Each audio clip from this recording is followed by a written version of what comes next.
So let's talk about how exactly to day trade with a full-time job, because I'm sure most people listening to this video have a full-time job, and I want to give you six exact options of how exactly to get around that and get onto the roadmap like a lot of my students are, where they're saying, I have a full-time job, I want to learn how to day trade, I want to day trade to be successful, and then down the line from a roadmap perspective, be able to leave my job so I can day trade for a living, make $10,000 a month in income, if not more. But in order to do that, you need to realistically, if you don't have time, do one of these six options. And again, this is for those people that feel like they just don't have time in the day. And for a real life example, here's really the issue. I've had just this question really recently from Michelle, actually, literally from my Slack in the chat room. It says, "Hey Maurice, Happy New Year. Update." She says, "I haven't really been doing very well with trading." So again, all my students aren't successful because some people just don't have the time, realistically. But let's continue. She says, "I'm definitely one of the ones at the bottom. I have a pretty busy life and have been trying to fit trading every chance I get, but I just cannot get it. I'm pretty good at drawing my major zones, but not good at selecting good entries and exit points. I'm also not good at knowing where to put my stop loss as it relates to the 1 minute chart versus the one options charts. Help. I really want to make this work and be life changing of a career, but I'm just lost." And my response to her directly, pretty quickly after actually, is, "Hey, Happy New Year, first of all.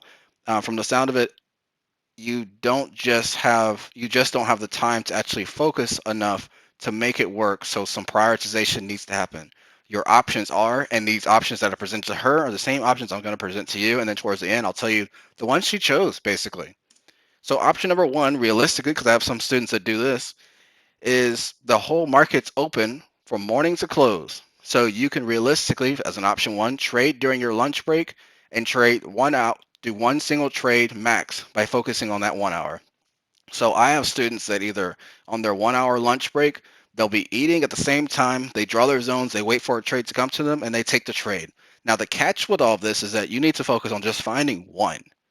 Don't force it either. If you find zero or don't find any at all, it's fine. You have 5 days. When you really think about it, you don't need five trades. Depending on the percentage of win ratio that you get, some of my students that do it with this methodology, they'll do 3 trades a week. And if each one of those trades are 5% to 10%, that's more than enough. If two of those out of those 3 trades are winning, and let's say they're 5% each, and then one's a losing one at 3%, cool, you're up 7%. That's perfectly fine. It's not hard with my strategy to earn a minimum of 5%. If not, like a lot of students get 20%, right? The average is about 10 to 15%, by the way, as far as return wise, on typical trades that I do on a daily basis per trade. So that's that. You can just trade during your lunch break. That's option one.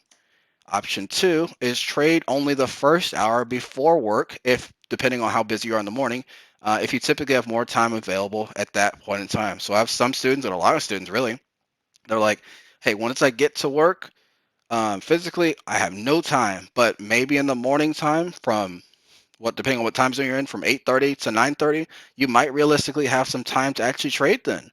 Give it a shot. You might be able to that might be your one window in that first morning. The first morning has a lot of volume on the candles on the 1 minute chart and the 5 minute chart. The first morning has a lot of movement in general, so you can get some really good size move, way larger than 5%. So that's more than enough. So maybe that's your option for anyone listening to this video saying, how can I realistically do this? You don't need to trade all day. If you realize what I'm getting at with these options, you just need 1 hour somewhere. And you can imagine the next one I'm talking about is literally option three out of six. So trade only the last hour of the day when the market's open, which is power hour. If your job is typically the one that's slow in the afternoons, because I would imagine most people's jobs, when I had a job, it was exactly like that. The mornings were crazy, the afternoons were crazy after a little bit after lunch, but after that, things were dead. You know, so you can trade during then if these other two options didn't work, whether it be the lunch or the first hour. So this is the option. Or let's be real, if you're just saying, you know what, Maurice, my job is just way too crazy. Option one doesn't work, two doesn't work, three doesn't work. I just need a different way. Okay, let's be real. Between me and you, I've listened to this video. You don't have to tell anybody else. Let's go to option four, five, six, because these are going to be a lot more realistic. Number four is to quit your job and find a job elsewhere with fewer responsibilities. If you really think you're that good at trading based on the strategy that you've learned, maybe realistically this is an option that you need to look into. And I'm not just saying to go be homeless and just force trading to happen. No, I mean, realistically, first, try to your best to be decently profitable and then see down the line, okay, if I do quit and go somewhere else that's maybe less pay, if your job pays, let's just throw out a number of $80,000 and you go somewhere that's paying 50, will that be enough that you can actually sustain your lifestyle for one currently, but also begin down the line to actually supplement that income so you can actually become a full-time trader. You have to make the transition. You can't have the best of both worlds every single time in every part of your life. Sometimes you have to do something like this, which may sound extreme, but again, I have a lot of students that do this. And at some point in time, you have to choose what road you're going to go down. But again, this is a pretty extreme one. So I like personally option number 5, which is to delegate. This is what I did back in the day, which was option 5 is to delegate more of your work if you're in a leadership role or if someone wants to learn more. So regardless, whichever way it goes, you can typically do this depending on your role. You might go into work, depending on the job you're doing, you're like, hey, I work 70-hour weeks, 60-hour weeks, 50-hour weeks, 40-hour weeks. Okay, great. I'm sure someone new coming in wants to learn from you. Why don't you teach them some stuff? Delegate some stuff. It's not delegating in the negative sense. It's delegating in the sense that you're helping another individual grow. So it takes some stuff off your plate and you see more as a leader. And you can go to your leader and tell them that, not, hey, I'm trying to delegate because I'm tired of this stupid job. No, you can tell them, hey, I'm trying to delegate because I want to pour into our upcoming talent so that I can potentially grow more into a quote unquote leadership role. Is it a lie on the last part? Yes. But do you have to do what you need to do? Yes. So again, you can't have the best of both worlds. Pour into someone else so they can become where they want to become. Because when you really think about it, you having this job that you don't like, but wanting to know deep down that you can become a trader, you simply having that job you don't like, you're negatively taking a job away from someone else that actually wants that job. You're hurting other people. As a result, just do some delegation. Maybe option 5 is your option that you need to do, just so you can take more hours back to yourself and be able to do either option 1, 2, or 3 from an hours perspective to be able to trade. And now the final option 6 is one that I get a decent amount of students actually doing, which is to take 1 to 2 weeks of a vacation to prioritize trading to see if this can really be done, since that would actually give you the time to see, hey, what do you got? Really? So when you think about it, if you're saying, you know what, I can be successful, I know I'm really good at this stuff, put your money where your mouth is, or put your time where your mouth is in this scenario, I guess, which is to basically say, cool, get a 1 week to 2 week. How much money can you make in a week from trading? Or what can your win ratio be from trading if you have all the time in the world? Whatever that is, potentially can be a reflection of what it can be down the line from you being full time as a trader. So this is your way to test out what the future may hold. So maybe you need to take a vacation so you can actually do this in the first place. That's option 6, and that's all of the options. But let me tell you what Michelle ended up doing.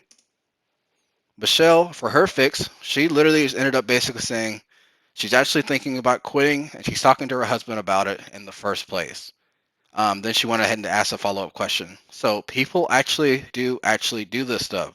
People do end up quitting. I'm gonna purposely on myself follow up with her to make sure it does happen, because from the sound of it, she's quitting almost as option 7, but her husband's gonna be able to take care of her from a financial perspective to give her a shot at this. So maybe that's your quote unquote option 7. But again, you see, like, I answered her follow-up question, which I'll let you read if you want to as well. But listen to the part I said. I would not be trading until you hit the nail on the head with that decision with your husband, because right now, with everything going on, it'd be very hard for you to make trading work without your head being clear. Because when you think about it, trading is not only technical analysis. That's the simple part, as long as there's a plan. And I have a plan. So for her, so for sure, chat with your husband some more on this going forward. But that's her fix.